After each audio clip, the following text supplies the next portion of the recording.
Well, working with 7 other philosophers, it's been a totally chaotic experience, and it's difficult enough to try to gather your own thoughts and try to formulate something, thoughts that you can use both in the exhibition and in an article, but also try and understand what everybody else is thinking and try and see how these things fit together. It's been a real challenge, but it's been also a very nice experience, and I think the result might be slightly chaotic, but that doesn't have to be bad in itself.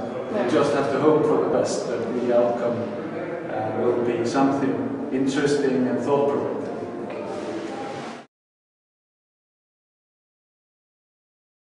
Well, my main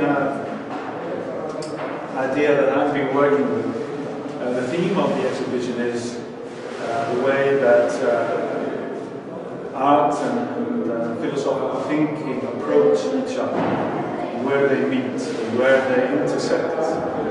And one of the things that I started out with was the idea of repetition on one hand, which in a way it represents philosophical thinking, how things are repeated, and how you try to generalize things and concepts and so on. And on the other hand, you have art, which is always seeking the new, especially in modern art. There's this always trying to find a new way of looking at things and a way of expressing the same things maybe in a different way. That's where I saw maybe some kind of intersection between the two, that repetition is in a way the source for the new, where you can find new ways of thinking about things through art, which leads to sort of philosophical art as well.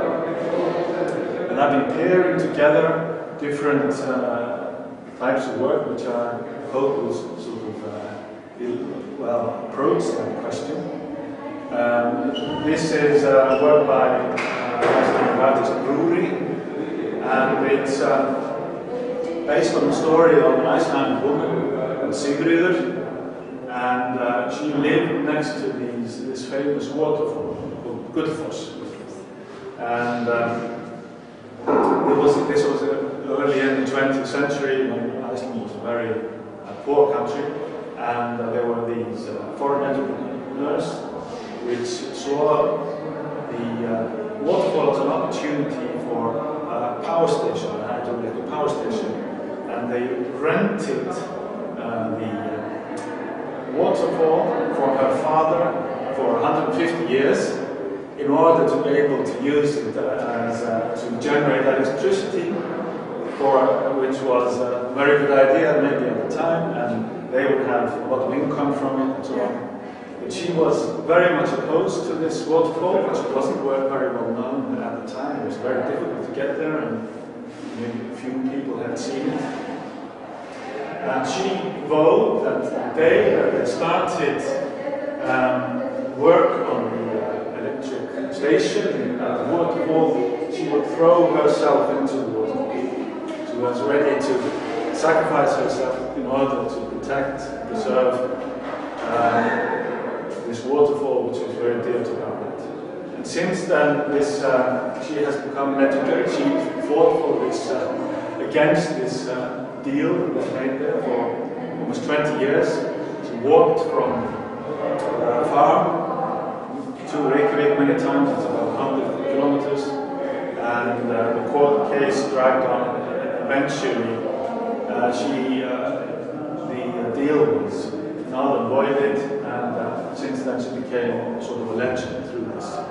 And in a way, this act became something of a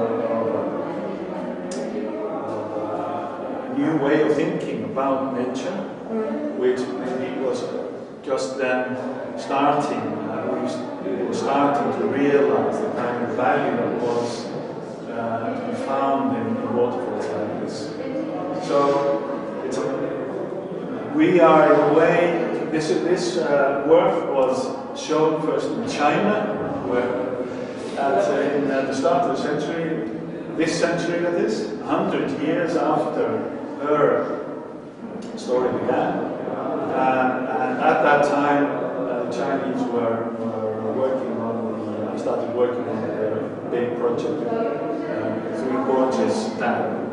And at the same time also there was a lot of controversy surrounding the big dam which was being constructed in the highlands. So that's why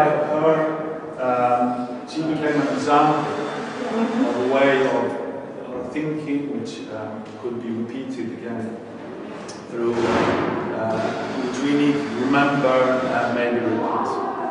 On the other hand, there was also there's another series here which I'm finding very interesting by another Icelandic artist, Birgir Andrésson, and they were also Icelandic people from the start of the 20th century, beginning, and they were mostly people that were eccentrics, people that were travelers that had no fixed place to live, and the only reason why we remember these people is because they were strange people, different people, and it was interesting to tell funny stories about them. And this comparison is in a way interesting because it leads us to think about where to draw the line between craziness and genius. A new insight which is inspiring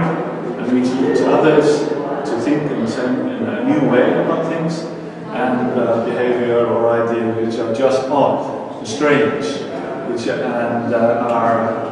maybe interesting for anecdotes, but they don't gather any kind of following.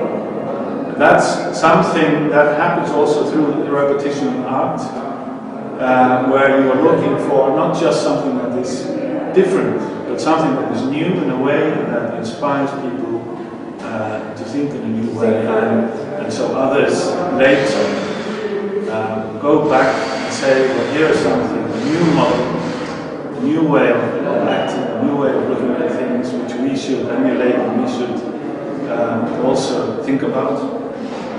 That is something that is an exception.